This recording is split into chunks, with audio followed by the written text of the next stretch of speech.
Okay, hello peoples, this is Lado, and I know it's been a while since my last audio, and I apologize for that, but hopefully this audio will make up for it.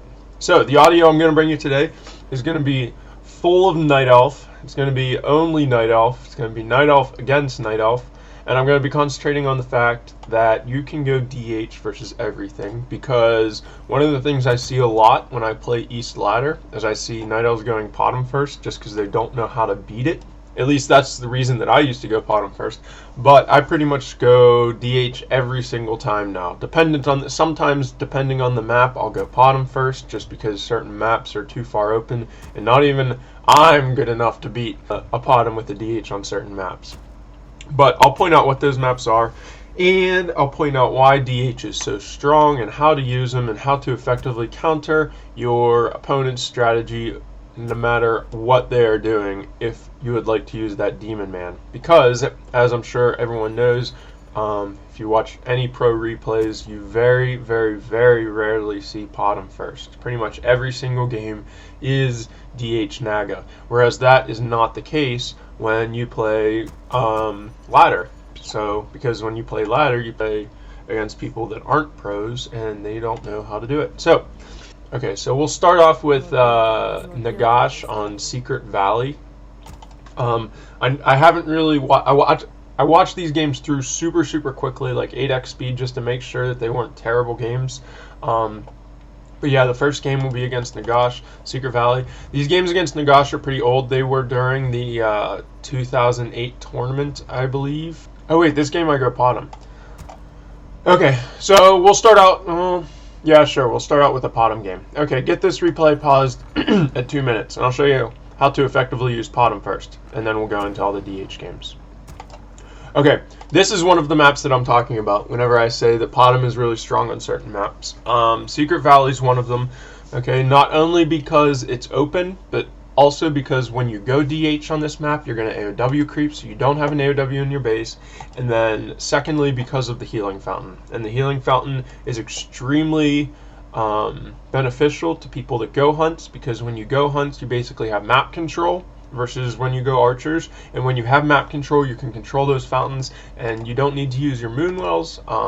So hopefully you see that this game. I don't think I ever watched this game through, but I'll talk about why I'm doing what I'm doing and why it's effective. So like I said, get it paused at 2 minutes against Nagash, Secret Valley, 2 minutes. I'll give you like 2 seconds to get that queued up. If you see, I didn't even scout. Sometimes I don't even scout when I go bottom, especially when it's on a 2-man map just like this, because you're going to run to the opponent's base no matter what. And it doesn't really matter what they're doing, you're going to do the same thing anyway. Now when you're going bottom, there's like 2 different things you could do. You could either go 1 AOW hunts or 2 AOW hunts. When you do the 1 AOW hunts, you usually tech to Dryads and you Expo at the same time. And that's a good strategy as well. And I think I might have done an audio on it once, but I'm not sure. But anyway, if there's a big outcry for an audio, I'll do an audio on that strat, because I do that strat really well too. Okay, so 2 minutes, Secret Valley. My perspective, Fog of War off, because I'm going to be talking about both things. Let's do this at 2x speed, so I can get through as many replays as I can. So 2x speed, 2 minutes, my perspective, and unpause in 3, 2, 1, unpause. Okay, so here should just be coming out. Take a look at his creeping. I mean, he did it relatively right. Thing is, when you're creeping this, he did one thing that's kind of wrong, and he took a lot of damage on his AOW because of it. I'm not sure why my bottom... Oh, I was chasing his Wisp. The reason I chased his Wisp there is because when you get to his base, that's all you're going to do is attack Wisps anyway. So if he has a Wisp in your base scouting, it's beneficial just to chase that Wisp, even if he does run it into creeps or whatever, because the less Wisps he has, the slower his lures are going to be or whatever. But anyway, getting back to what he was creeping, you shouldn't really attack that creep until your AOW has already eaten the tree. That way you'll take the least amount of damage on that AOW. Because what would have happened is, in Night Elf Mirror that's okay, but if he would have done that like against an Orc, a lot of Orcs will come right to your base, he would have lost that AOW against an Orc. Now I'm not him, so I can't say whether he would have done it or whether he wouldn't have, but yeah, that's it. So you'll see, I was gonna go 2 AOW hunts, but when I saw he was going DH, oh good, so when I saw he was going DH, I'm gonna do this bottom 1 AOW with an expo, and this strategy is really good. He did a really good job of blocking my hunt there, but then he moved his wisp, so my hunt is going to get away. But if you'll take a look at where I'm building my Tree of Life, I'm building it up on that island. There's actually 2 places you could build it. You could either build it where I'm building it right there, or you could build it down below those trees, below the mine. Both places are good. Building it a little higher up, I think, gets it further away from his base, which is good. But like I said, both positions are okay. Now, when you're doing this strategy, you have to keep making hunts the whole time. And the way this strategy works is that Tree of Life will count for your next 10 food after 30. So that Tree of Life puts you up at that 40 food limit, and it allows you to make those couple extra huntresses that you will and most definitely need to defend that expo. Because a lot of good players, I think, like he's going to do, I think he's going to pick a Naga.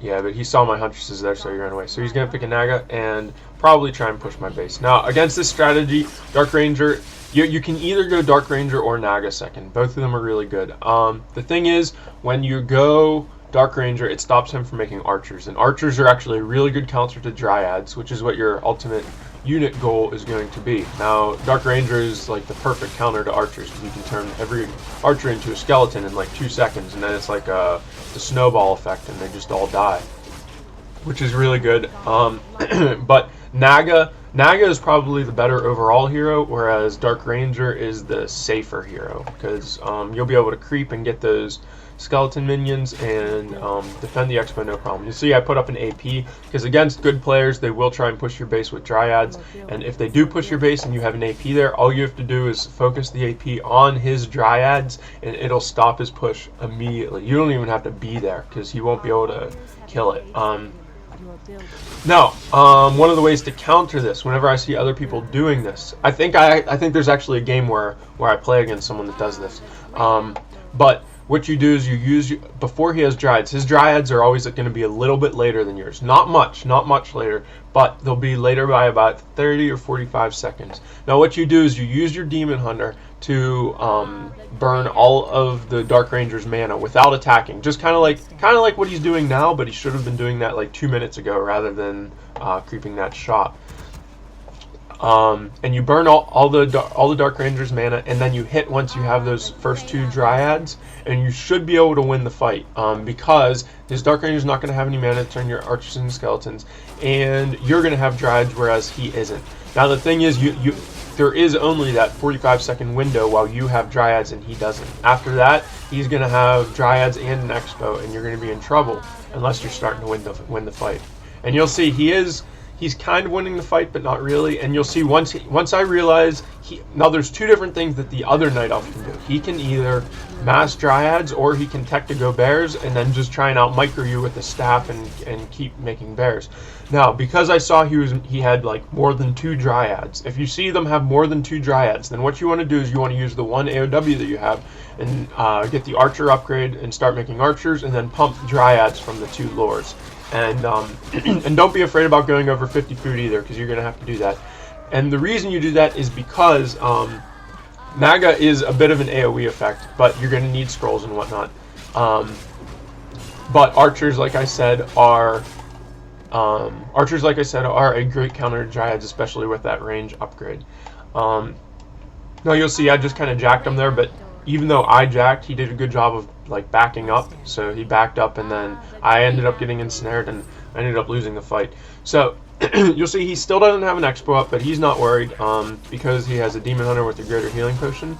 And while I say that somewhat jokingly, there is a lot of truth to it as well. A level 4 Demon Hunter with a greater healing potion and a heal scroll will not die, ever. So you'll see he's pushing my base, and you'll see this AP start to go to work. I should be focusing the AP on the Dryads. There we go. But he has enough units that he's going to be able to push that AP down. Now, if you take a look at the food count, it's 62 to 57. So I'm actually winning in food. But like I said, that level 4 Demon Man, coupled with the greater healing potion that he got, is a really tough cookie. Now, in this fight, The reason I was focusing that Naga is just to try and get him out of the fight. The Naga is the one with the staff, if you'll notice. He doesn't have a TP.